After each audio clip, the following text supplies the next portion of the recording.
Bismillahirrahmanirrahim. Assalamualaikum warahmatullahi wabarakatuh.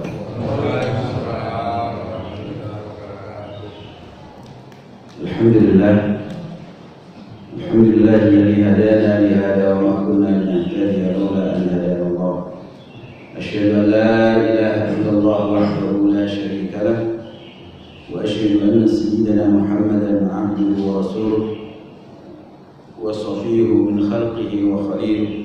Allahumma shalli wa sallim wa barik wa an'im ala sayyidina wa habibina Muhammad wa ala alihi wa ashabihi wa tabi'in bi ihsan ila yaumiddin. Amma ba'du, Bapak-bapak, para jamaah muliakan Allah Subhanahu wa taala. Alhamdulillah, kita bersyukur kepada Allah Subhanahu wa taala atas limpahan rahmat yang diberikannya kepada kita, kasih sayangnya yang tak terhingga pada kalian yang sudah dihadirkan oleh Allah Subhanahu wa taala di kesempatan kesehatan lahir batin untuk bisa hadir pada mulia ini. Kita laksanakan sholat subuh berjamaah dan kita lanjutkan dengan kajian dan ta'lim juga. Mudah-mudahan kehadiran kita dicatat oleh Allah sebagai amal saleh yang didapatkan dengan pahalanya oleh Allah Subhanahu wa taala. Kita doakan mudah-mudahan yang saat ini sedang sakit, kita atau keluarga kita, orang yang kita cintai, di jalan Allah, mudah-mudahan segera diangkat penyakitnya oleh Allah Subhanahu wa taala. Orang-orang yang berjasa untuk kita, para guru, para ustaz, para kiai, para ulama, begitu juga orang-orang tua kita yang masih hidup, mudah-mudahan diberikan panjang umur, sehat walafiat, istiqamah di jalan Allah, istiqamah di atas agama Allah, dan yang sudah meninggal dunia mudah-mudahan ditempatkan di surga Allah Subhanahu wa taala. Amin ya rabbal alamin. Jamaah yang dimuliakan Allah Subhanahu wa taala, sebelumnya kita di materi sirah nabawiyah ini kita membahas tentang yaitu tentang haji wada, haji terakhir Rasulullah SAW. Selanjutnya Rasulullah pulang ke Madinah lagi dan melanjutkan aktivitas beliau untuk menyampaikan risalah. Akan tapi setelah itu kemudian Rasulullah mulai sakit dan akhirnya menghadap kepada Allah Subhanahu wa taala. Itu kita akan bahas tentang tanda-tanda atau isyarat-isyarat Rasulullah SAW di mana beliau akan mengakhiri tugasnya sebagai Rasul dan dipanggil dan kembali kepada Allah Subhanahu wa taala, beliau meninggal dunia. Tapi isyarat-isyarat itu sebenarnya sudah setahun sebelumnya, di mana Rasulullah SAW atau beberapa bulan sebelumnya, sebelum Rasulullah haji itu, misalnya Rasulullah melakukan iktikaf di tahun itu 20 hari. Jadi 20 hari beliau iktikaf. Yang biasanya tahun-tahun sebelumnya iktikaf beliau umumnya 10 hari. 10 hari iktikaf di bulan Ramadan tahun ke-11 Hijriah itu, di tahun ke-10 Hijriahnya, tahun ke-10 Hijriah, sebab beliau wafatnya tahun ke-11. Jadi beliau ingin meninggalkan dunia ini dengan berbagai aktivitas ibadah yang lebih giat, lebih kuat lagi, lebih fokus lagi untuk beribadah. Ini mengajarkan kepada kita bahwa semakin berusia, semakin lanjut usia kita, seharusnya kita semakin fokus untuk beribadah kepada Allah Subhanahu wa taala.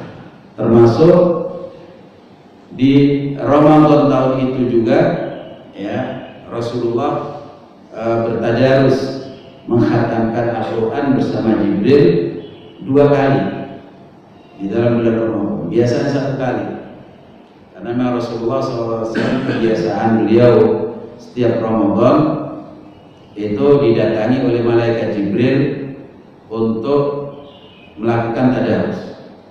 Sebagaimana dalam sebuah hadis Siti Aisyah radhiyallahu anha, kan Rasulullah sallallahu alaihi wasallam ajwadun nas. Rasulullah itu orang yang paling dermawan. Karena ajwadu ma yakunu fi Ramadan. Yang paling dermawan lagi kalau ada datang di bulan Ramadan, hina ja'a Jibril fayudarisuhul Quran. Yaitu ketika didatangi malaikat Jibril lalu tadarus bersamanya Al-Quran. Malaikat Jibril ya membaca, kemudian Rasulullah menyimak. Setelah itu Rasulullah suruh baca, malaikat Jibril yang mengoreksi, ya. Dan itu yang namanya tadarus itu. Kalau tidak ada temannya, ya itu bukan tadarus namanya.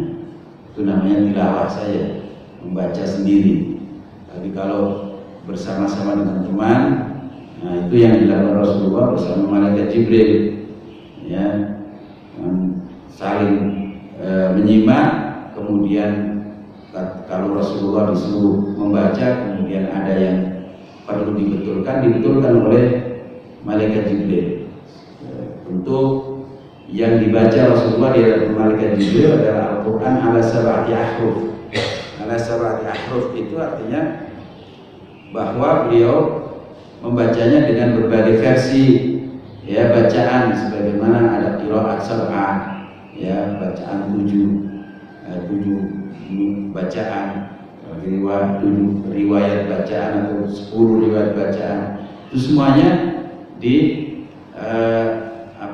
dikoreksikan kepada malaikat Jibril, sehingga Al-Quran ditinggalkan kepada umat ini dalam keadaan benar-benar sudah sempurna dan benar-benar baik secara bacaan maupun secara, ya, hukumnya semuanya sudah diajarkan oleh malaikat Jibril kepada Rasulullah SAW. Karena itu tidak dibenarkan orang yang mengatakan bahwa, ya, Al-Quran ini tidak otentik, ya. Al-Quran ini ketika, ya, Rasulullah wafat belum tertulis. Sudah ditulis sebenarnya, sudah ditulis, hanya saja, ya, berserakan. Selain ditulis juga dihafal oleh para sahabat-sahabat Rasulullah SAW. Bagaimana dalam riwayat seorang sahabat bahwa kami dahulu ketika di zaman Rasulullah, ya, membaca Al-Quran itu kami tidak melewati 1 ayat sebelum, ya, dari membaca 1 ayat maka kami baca, kemudian kami fahami di hadapan Rasulullah SAW dan kami amalkan. Kami tidak pindah ke ayat yang lain sebelum itu. Jadi mesti dibaca secara benar, bagaimana bacaannya, ya, benar-benar ditalqin oleh Rasulullah SAW, dan kemudian setelah itu difahamkan oleh Rasulullah apa maknanya dan kemudian mereka amalkan. Baru setelah itu pindah ke ayat yang lain, sehingga benar-benar, ya, hafalan mereka itu benar-benar, ya, kuat. Dan terkenal orang Arab itu bacaannya, hafalannya sangat-sangat kuat. Jamaah yang dimuliakan Allah Subhanahu wa taala, ya, selain itu di antara isyarat-isyarat yang menunjukkan Rasulullah akan wafat, yaitu ketika beliau di Haji Wada berkhutbah, ya, berkhutbah di Arafah yang dikenal dengan khutbah Haji Wada, ya, di Arafah. Juga beliau memulai khutbah itu di tanggal 10-nya setelah melempar jumrah Aqabah, dan di hari-hari tasyrik Rasulullah di hari-hari tasyrik juga beliau berkhutbah kepada umatnya.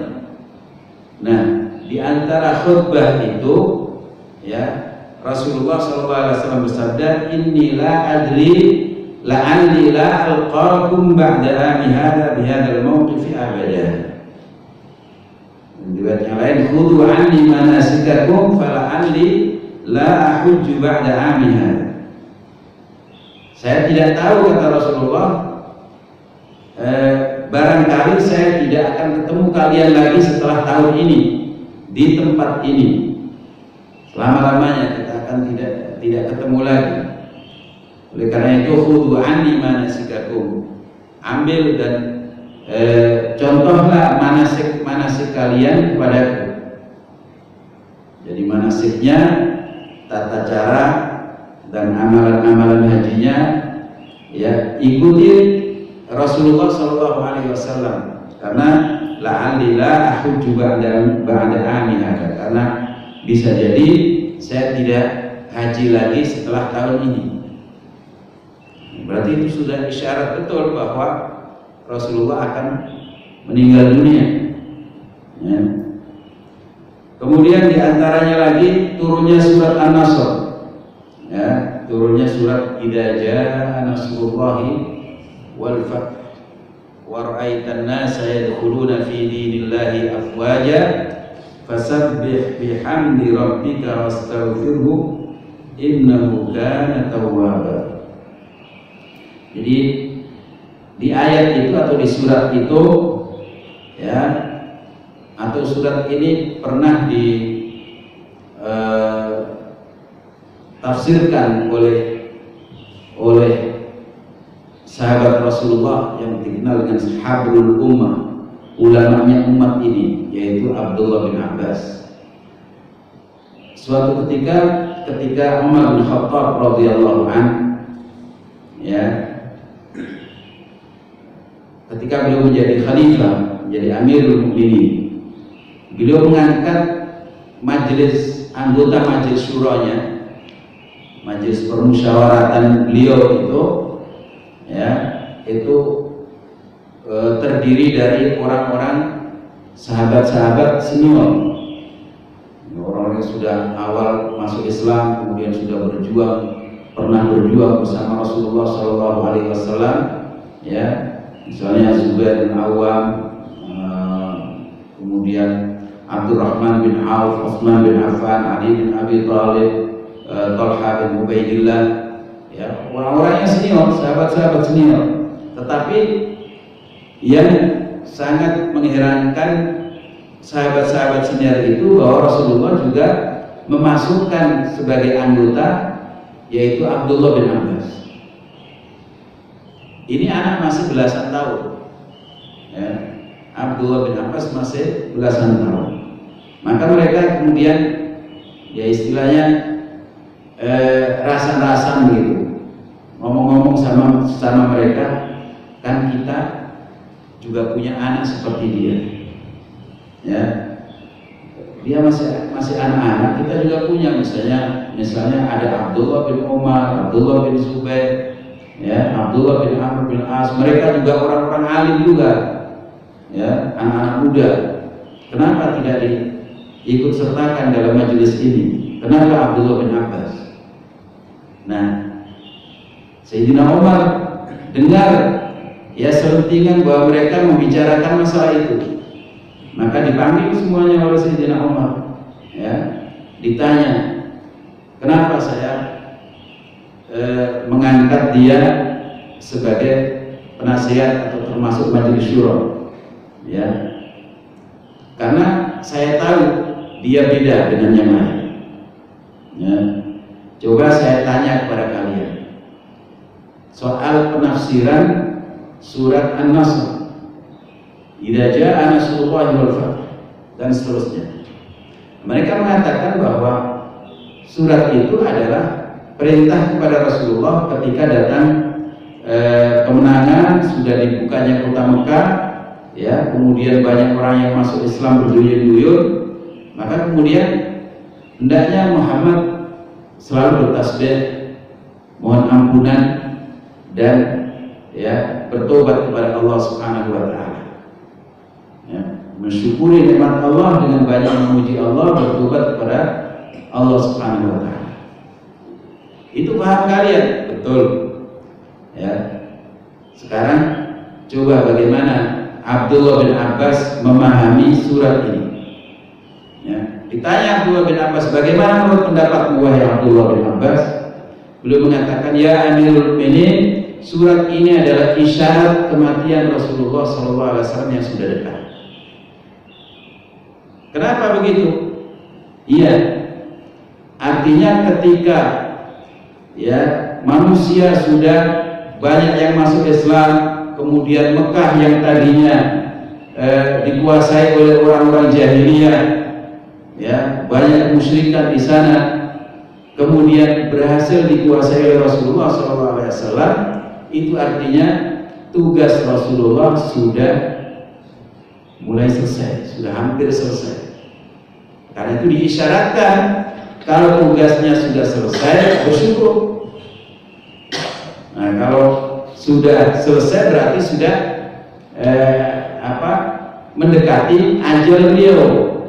Karena mendekati ajal beliau, maka banyak-banyaklah bertasbih, banyak-banyak beristighfar, banyak-banyak untuk memuji Allah atas segala karunia dan pertolongannya selama ini, atas kemenangan ini, ya, dan banyak bertobat kepada Allah karena sudah dekat dengan ajal. Nah, disitulah Umar bin Khattab radhiyallahu anhu menanya mereka, bagaimana menurut kalian? Ya, memang beda sebetulnya. Dari isyarat itu tidak ditangkap oleh mereka, bahwa isyarat wafatnya Rasulullah yang sudah dekat itu belum ditangkap oleh sahabat-sahabat. Termasuk ketika di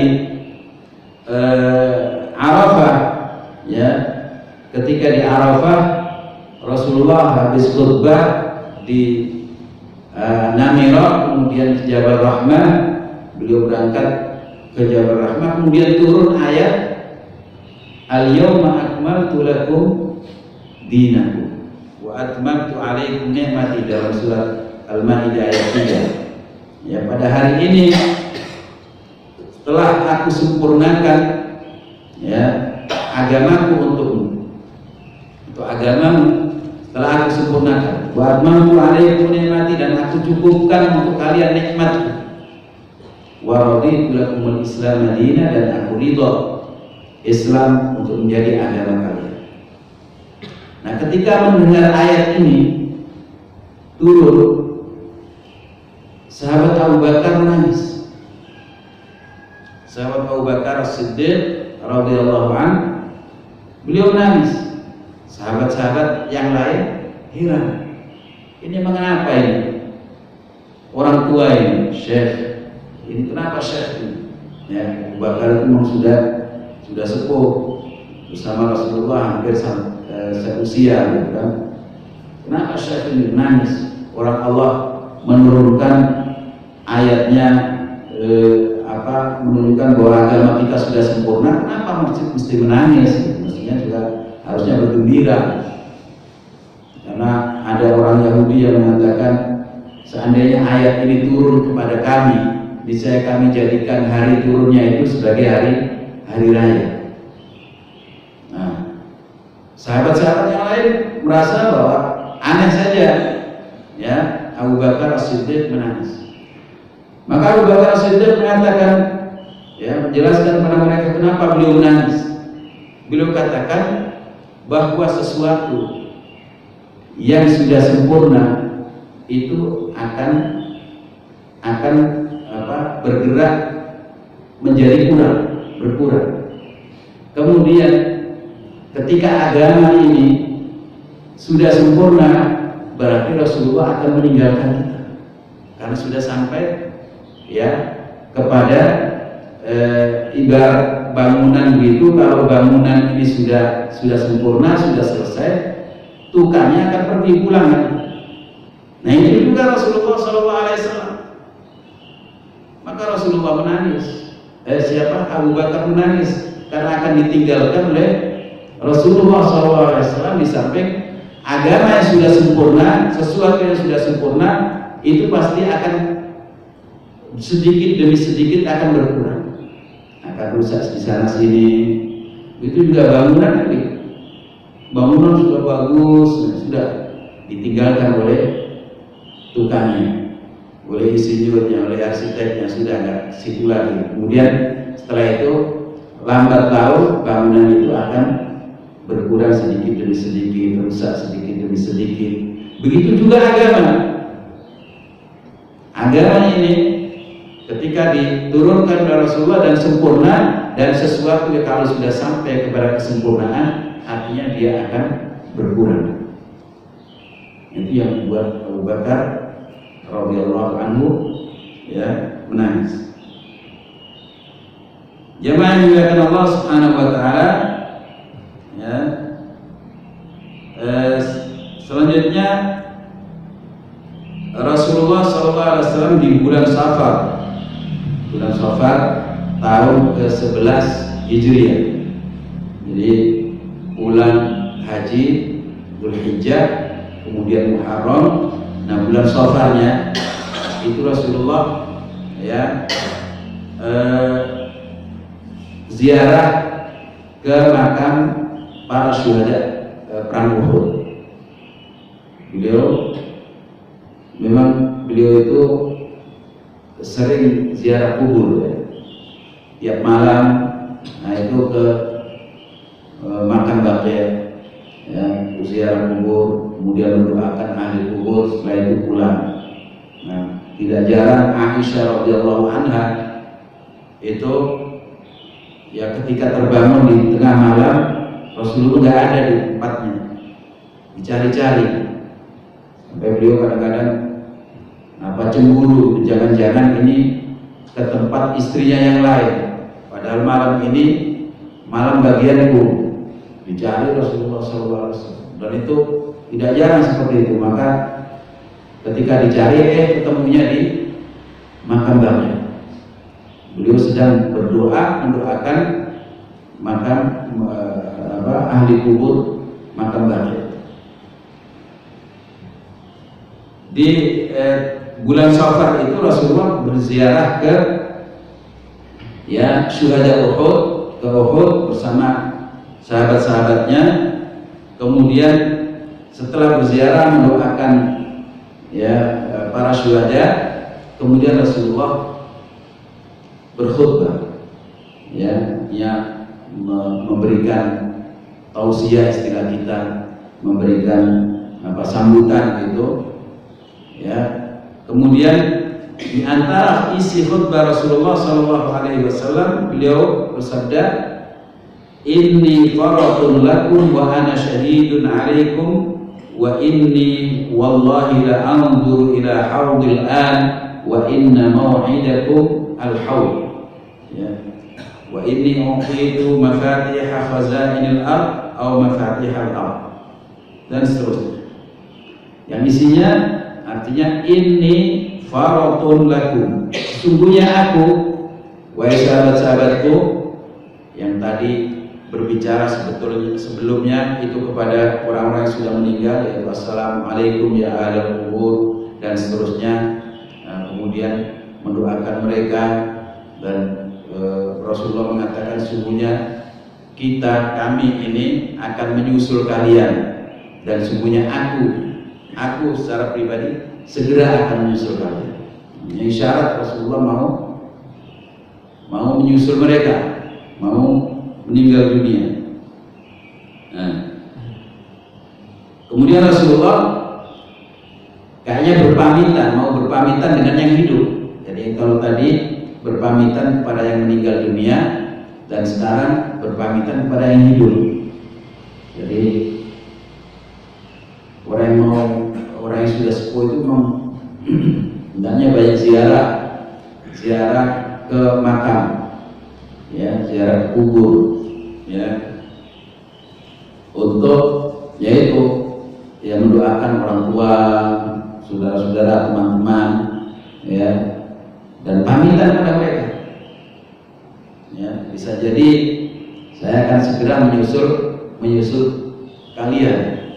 Nah, Rasulullah SAW mengatakan pada yang hidup, inni faradun lakum, sungguhnya aku akan berangkat mendahului kalian. Faradun lakum itu adalah orang yang dalam rombongan berangkat duluan. Misalnya bapak-bapak melakukan wisata ke suatu tempat, misalnya ke villa, suatu villa di mana, di puncak gitu kan. Nah biasanya itu ya ada panitianya yang berangkat duluan, ya panitianya berangkat duluan untuk menyiapkan segala kebutuhan yang akan kemudian penyambutan orang-orang yang bakal datang untuk ikut rihlah itu. Ya. Nah itulah faradun lahu. Ya, Rasulullah SAW itu mengatakan gitu, saya ini akan berangkat untuk mendahului kalian untuk menyiapkan, ya, menyiapkan segala kebutuhan kalian nanti di hari kiamat, yaitu disebutkan Rasulullah sungguhnya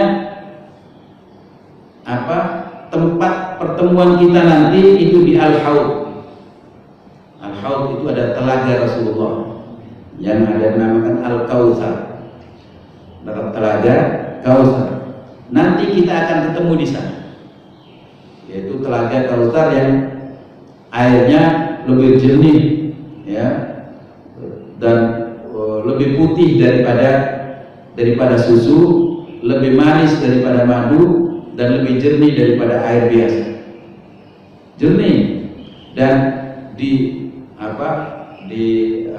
sampingnya, di pematangnya itu, kata Rasulullah, itu berupa banyak gelas-gelas, cawan-cawan yang gemerlapan ibarat bintang-bintang di laut. Nah itu Rasulullah mendahului umatnya di sana. Barang siapa, kata Rasulullah, yang mendapatkan satu cawan dari telaga Kautsar dari tanganku, maka dia tidak akan haus selama-lamanya. Padahal di padang mahsyar luar biasa panasnya, orang kehausan, orang keringatnya, orang bisa tenggelam dalam keringatnya.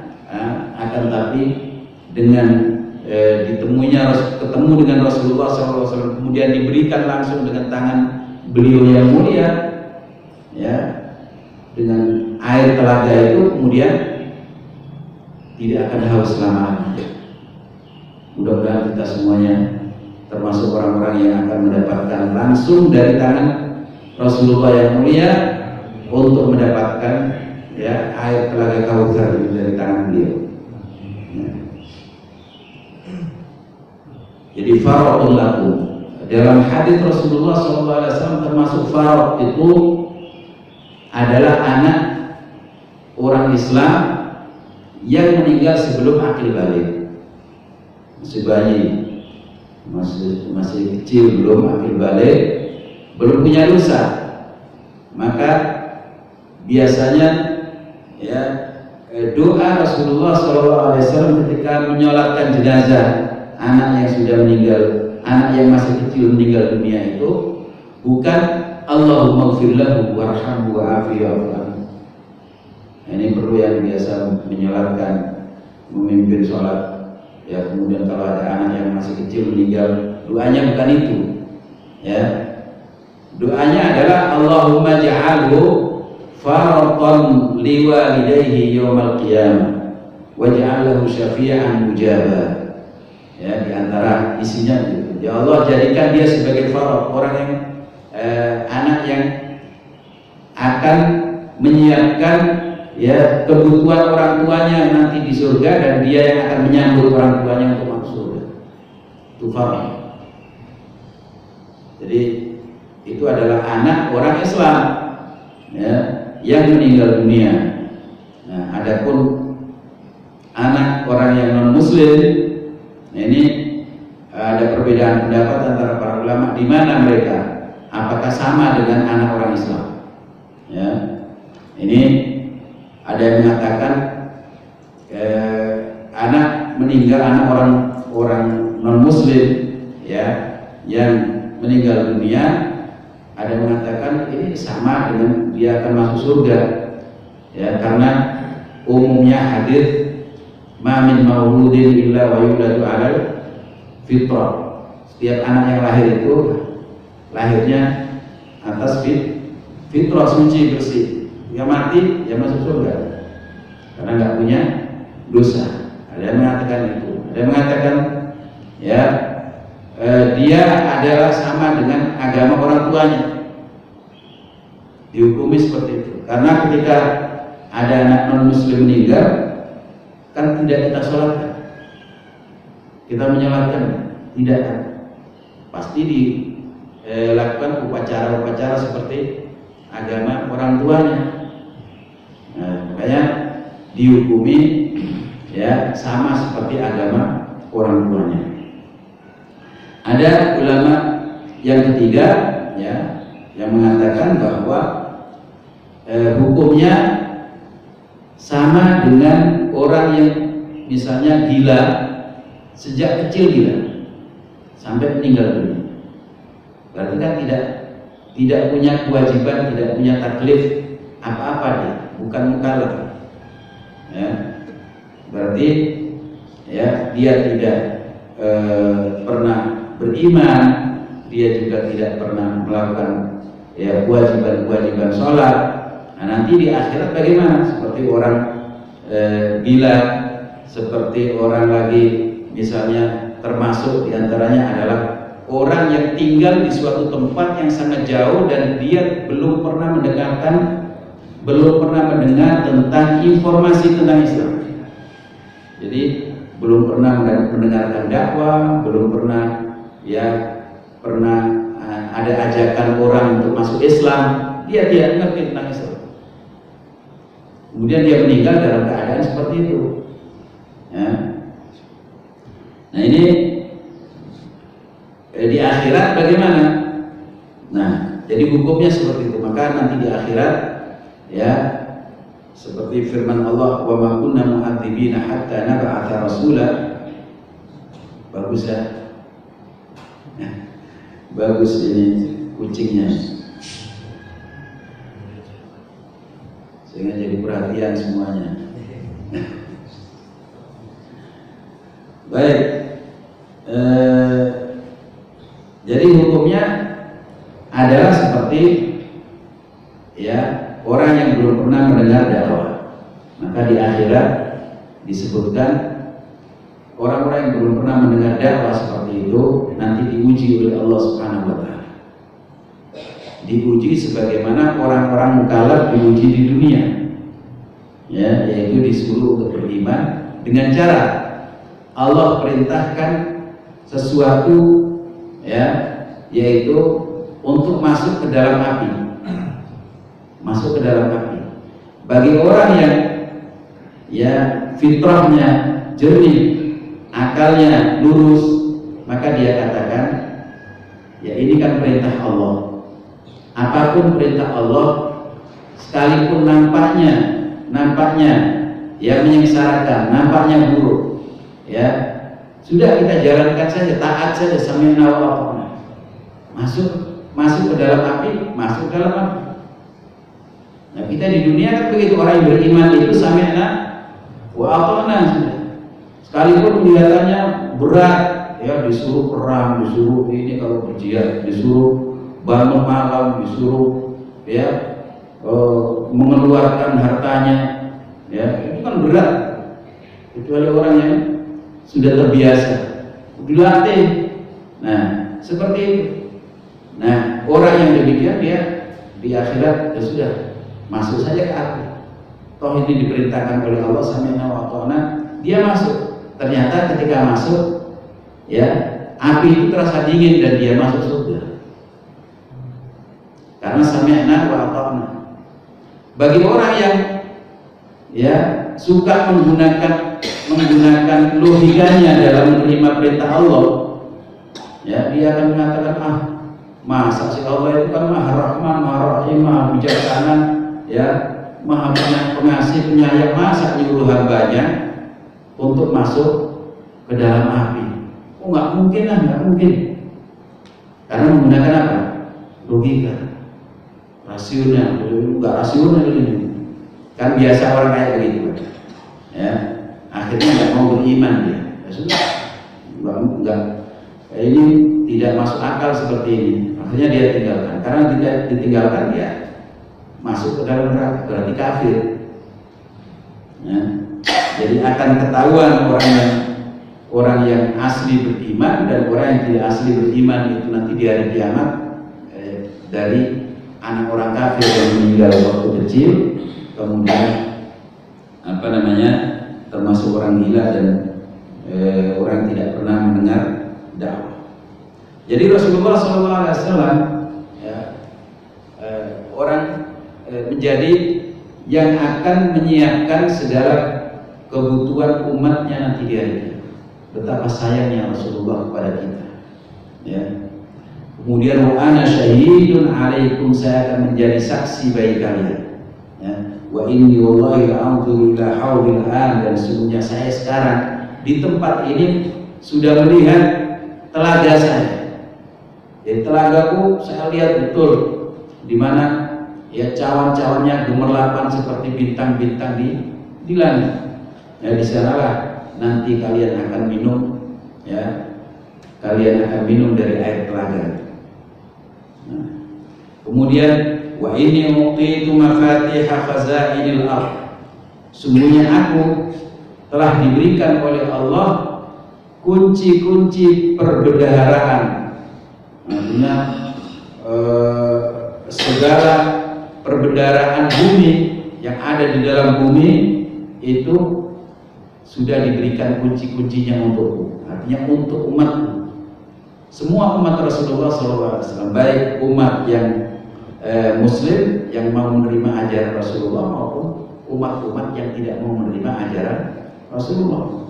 Ya mereka akan menikmati ya harta yang memang sudah dibukakan oleh Allah untuk umat ini. Umat itu kan ada umatul dakwah dan umatul istijabah, umat yang harus terus didakwahi untuk masuk Islam, yaitu orang yang masih belum mau memenuhi agama Islam atau masuk ke agama Islam, dan ada umatul istijabah yang sudah masuk ke dalam agama Islam, dan bagi mereka hanya dakwahnya adalah memperkokoh keimanannya, yaitu mengamalkan segala ajaran agama ini. Ya, dan kata Rasulullah bahwa saya tidak khawatir kalian akan kembali kepada kafir lagi, kalian menyembah berhala lagi, tidak khawatir. Akan tetapi kata beliau, ya, justru yang saya khawatirkan kalian akan berlomba-lomba memperebutkan dunia yang sudah dibukakan oleh Allah Subhanahu wa Ta'ala. Ketika kalian sudah melakukan itu, ya, berlomba-lomba memperebutkan dunia, maka kalian akan dihancurkan oleh Allah sebagaimana dihancurkannya umat-umat sebelum kalian, karena mereka memperebutkan dunia.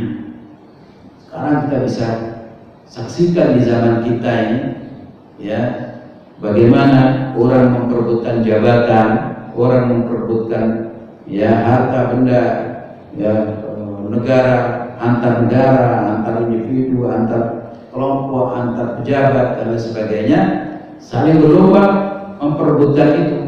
Bahkan tidak jarang dengan cara-cara yang tidak terhormat, cara-cara yang tidak dihalalkan oleh agama Allah Subhanahu wa Ta'ala.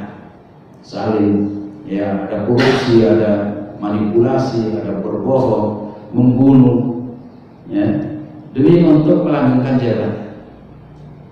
Dan itu memang sudah disinyalir, diisyaratkan oleh Rasulullah SAW bahwa umat ini nantinya akan melakukan, akan berlaku seperti itu, yaitu berlomba-lomba mencari jabatan. Jamaah yang dimuliakan Allah Subhanahu wa Ta'ala, setelah itu kemudian Rasulullah juga ziarah ke makam Baqi'. Ya, jadi setelah ke makam Uhud, Rasulullah ziarah ke makam Baqi', juga mendoakan ahli kubur di sana. Di antara sambutan Rasulullah setelah mendoakan mereka yaitu bahwa fitnah ini di hari akhir akan saling berkejar-kejaran, antara satu dengan yang lain. Terus ujian Allah, yang satu belum selesai, datang lagi yang lain. Nah, dan yang belakang lebih besar, lebih buruk dari yang terdahulu. Ya. Jadi sehingga banyak, misalnya kalau kasus-kasus itu merupakan fitnah, ya, itu kasus satu belum selesai, disusul dengan kasus yang lain, dan akhirnya tidak ada yang selesai.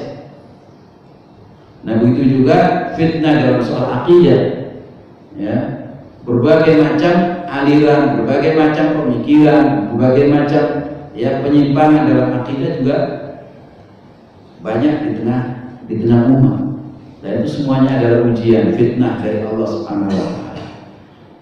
Samping itu fitnah berupa musibah juga demikian.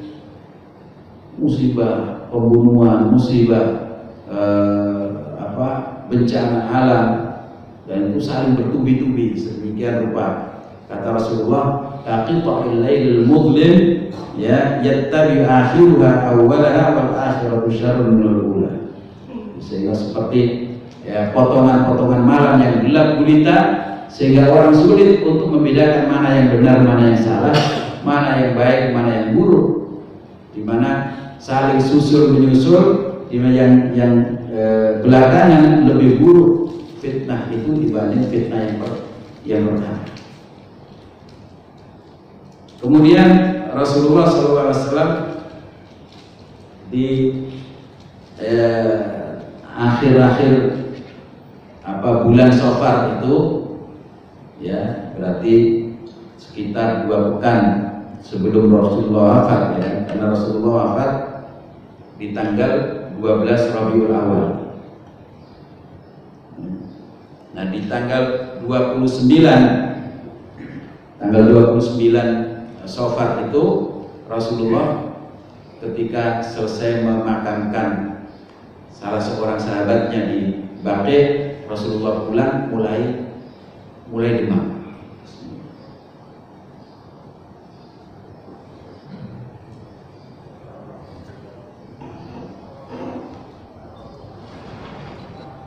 Rasulullah mulai merasakan demam yang sangat panas sekali, ya. Beliau mulai sakit kepalanya yang luar biasa, sehingga minta kepada Aisyah atau istrinya, dan juga kepada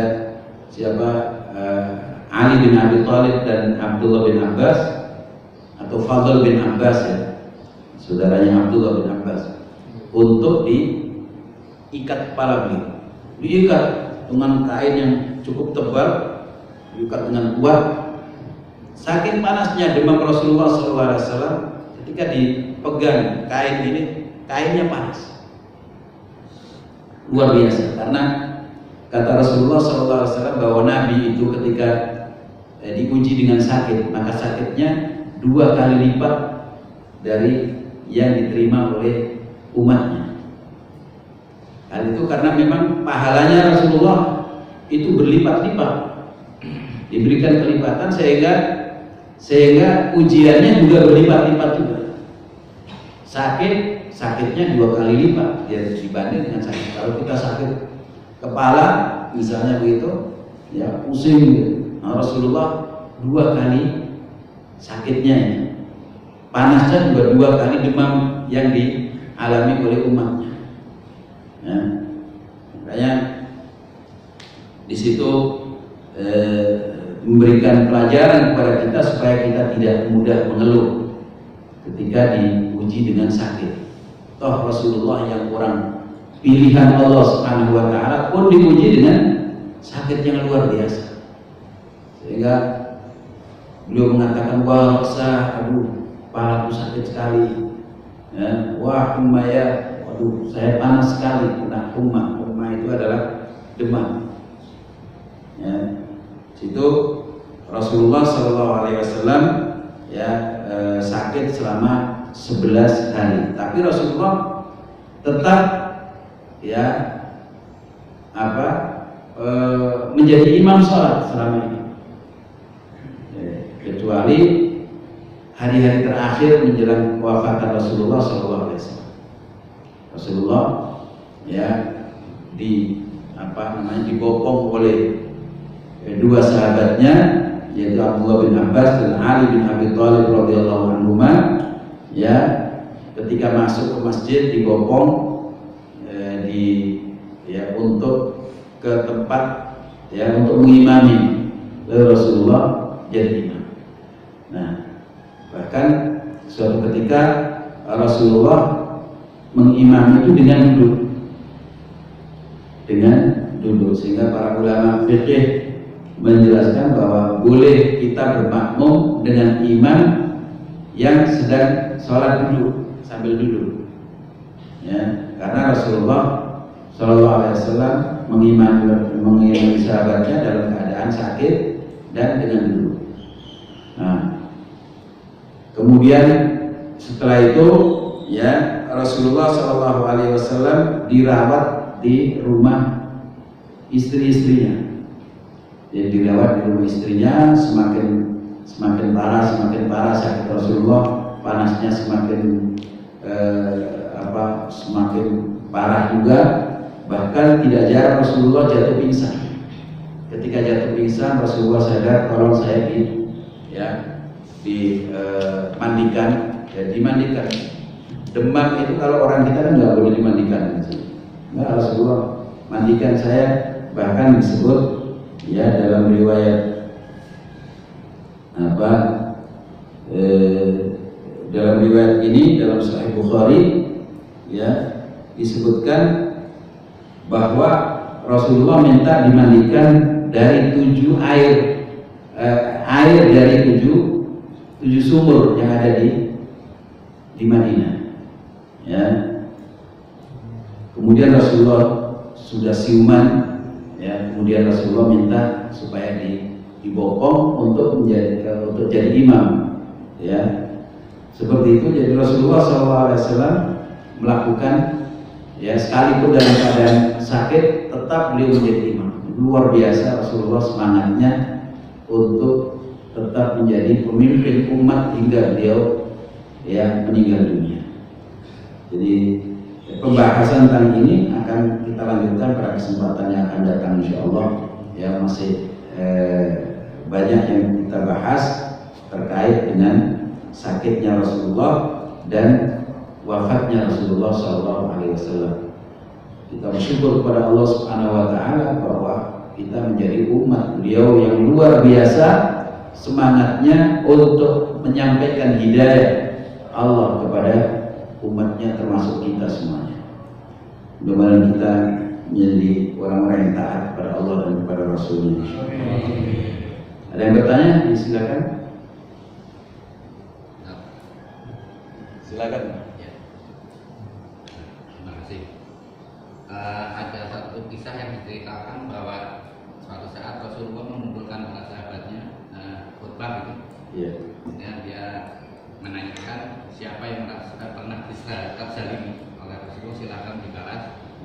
Ada salah satu mantan preman yang berusaha menanyakan, dan pada saat Rasulullah berkuda itu cambuknya mengenai dia, dan dia berusaha menuntut balas, tapi dicegah oleh para sahabatnya. Semua para sahabat berusaha untuk menggantikan posisi Rasulullah, tapi Rasulullah mempersilahkan kalau dia merasa mau membalas. Terus dia mengambil cambuknya, cambuk yang dipakai Rasulullah, kemudian dia mendekat. Pada saat itu dia berkata, waktu itu saya nggak pakai baju, nggak pakai telanjang dada. Nah, Rasulullah membuka jubahnya, kemudian mantan preman ini melempar cambuknya dan memeluk Rasulullah. Nah, saya itu sangat terkenal. Saya tanyakan, apakah itu salah satu tanda bahwa Rasulullah akan meninggal, wafat? Satu, kemudian itu terjadinya berapa lama sebelum Rasulullah wafat? Terima kasih. Jadi memang riwayat itu ada, ya, disebutkan bahwa Rasulullah SAW memberikan kesempatan bagi orang yang pernah merasa dizalimi oleh Rasulullah. Kalau itu berupa harta, tolong disampaikan sekarang supaya bisa dilunasi. Nah, kalau berupa sakit atau kezaliman, ya, maka silakan sekarang minta kisos pada saya. Ada ya. Jadi itu sekira di sini, kalau di sini disebutkan 5 hari sebelum Rasulullah. Ya, jadi tetapi kata-kata preman itu tidak ada. Ya, Mungkin tambahan ya, mungkin tambahan dari ya, tambahan. penceramah misalnya gitu. Ya. Kadang-kadang ditambah-tambahin kalau preman kan. Tapi dulu pernah ada Sawad bin Sariyah namanya, seorang sahabat Sawad bin Sariyah. Di suatu saat Rasulullah menyiapkan pasukan, suruh lurus, ya, lurus barisnya. Nah, ada yang nongol, ya, disuruh lurus malah sengaja nongol gitu. Supaya apa? Supaya ya dia dihukum oleh Rasulullah, gitu. Ingin dia dihukum Rasulullah. Maka Rasulullah dengan tongkatnya meluruskan ini, lurus. Bukan dipukul, bukan, lurus. Nah, maka Rasulullah maka orang ini mengatakan, ya Rasulullah, engkau telah memukul saya. Padahal Rasulullah nggak mukul, ya, hanya ya luruskan dengan tongkatnya saja. Ya, engkau telah memukul saya, ya Rasulullah. Terus bagaimana? Saya harus membalas. Ini sebagai kisos, sebab orang yang dizalimi, orang yang dipukul orang itu boleh membalas sekedar sesuai dengan pukulan orang yang memukulkan itu. Harus sama. Yang namanya kisos itu harus sama. Misalnya orang dipotong oleh temannya jari telunjuknya, dia harus boleh mengkisos temannya, ya, dengan dipotong telunjuknya yang sama, ukurannya juga harus sama. Itu boleh. Nah itu Rasulullah SAW, silakan kamu pukul saya.